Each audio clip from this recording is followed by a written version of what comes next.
Айтпақшы, кеше барма деген тойға неге барып жүрсің сен?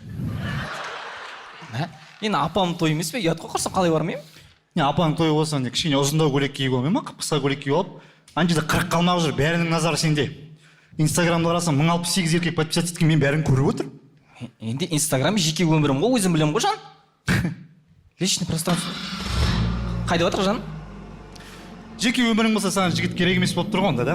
Жан, жайлап айдашы құрсын. Жан, жайлап айдашы, түйісіп қаламыз бір жерге. Жан, құрсын болды, қойшы, жан, жынданбашы. Сабыр етші, жан, болды, қойшы, жан, болды, қойшы.